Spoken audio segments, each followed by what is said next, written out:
Moving on. ఊపిరి ఉన్నంత వరకు ఊచలే, చంపరు కానీ చావుని పరిచయం చేస్తారు, టార్చర్ పెట్టరు కానీ చీకటి గదుల్లోనే నరకం చూపిస్తారు.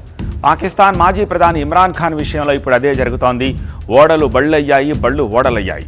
మునీర్ అనే సైనిక నియంత రాజ్యంలో ప్రజాస్వామ్యం ఏనాడో చచ్చిపోయింది. ఆకలితో అలమటిస్తోన్న ప్రజలను పట్టించుకొని అక్కడి పాలకవర్గం రాజకీయ శత్రువులను ఎలా అంతం చేయాలన్న దానిపై ఫుల్ ప్రిపేర్డ్గా ఉంటాయి. ఇప్పుడు ఇమ్రాన్ ఖాన్ విషయంలో కూడా అదే చేస్తోంది పాకిస్తాన్.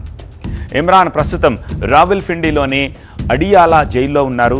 ఆ జైల్లోనే జడ్జ్ అర్జుమంద్ విచారణ జరిపి ఇమ్రాన్ దంపతులకు 17 ఏళ్ల జైలు శిక్ష విధిస్తూ తీర్పునిచ్చారు. దీంతోపాటు ఒక్కొక్కరికి 1.64 కోట్ల పాకిస్తానీ రూపాయల జరిమానా కూడా విధించారు. ఇమ్రాన్ వయస్సు, ఆయన భార్య మహిళ అనే అంశాలను పరిగణనలోకి తీసుకుని తీర్పిచ్చినట్టుగా పేర్కొన్నారు. పాక్ కోర్టు తీర్పును తాము హైకోర్టులో సవాల్ చేస్తామని ఇమ్రాన్ తరపు న్యాయవాది తెలిపారు.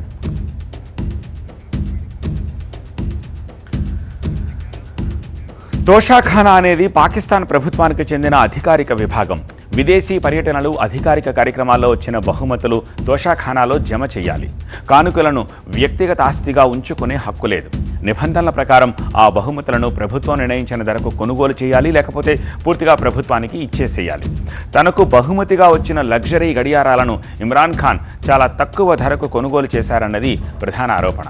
ముఖ్యంగా సౌదీ యువరాజు ఇచ్చిన ఖరీదైన వాచీలు అందులో ఉన్నాయని అభియోగాలు వస్తున్నాయి. దీన్నే తోషాఖానా కేసులుగా పిలుస్తారు. ఈ తోషాఖానా కేసుల్లోనే ఇప్పుడు ఇమ్రాన్ ఖాన్, ఆయన భార్యకు 17 ఏళ్ల జైలు శిక్ష పడింది.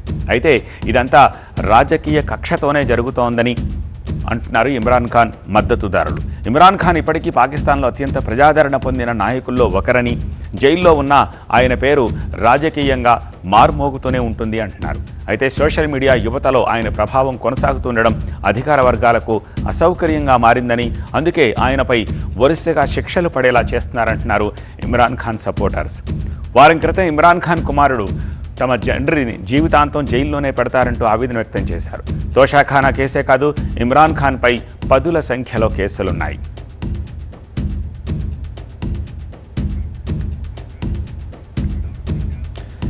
ఇదొక్కటే కాదు, తోషాఖానా కేసుతో పాటు అక్రమ ఆస్తుల వ్యవహారము, అధికార దుర్వినియోగము వంటి కేసులు కూడా చాలా ప్రధానమైనవి. ప్రభుత్వ నమ్మకాన్ని ద్రోహం చేశారన్న అభియోగాలున్నాయి. ఉగ్రవాద నిరోధక చట్టం కింద కేసులు నమోదయ్యాయి. ప్రజలను రెచ్చగొట్టే ప్రసంగాలు చేశారన్న ఆరోపణలు కూడా ఉన్నాయి. సీక్రెట్గా ఉంచాల్సిన దౌత్య పత్రాలను బహిర్గతం చేశారన్న ఆరోపణలతో సైఫర్ కేసు కూడా ఉంది. కొన్ని కేసుల్లో మొత్తంగా 30 నుంచి 40 ఏళ్ల పాటు జైలు శిక్ష పడే అవకాశం ఉంది. అన్ని కేసుల్లో శిక్షలు పడితే జీవితాంతం జైల్లోనే ఉండాలి ఇమ్రాన్ ఖాన్. అయితే ఇమ్రాన్ ఖాన్ తనపై నమోదైన కేసులన్నీ ఖండిస్తూ వస్తున్నారు. తనను పూర్తిగా రాజకీయంగా అణచివేసేందుకే జరిగిన కుట్రలో భాగమే అంటున్నారు.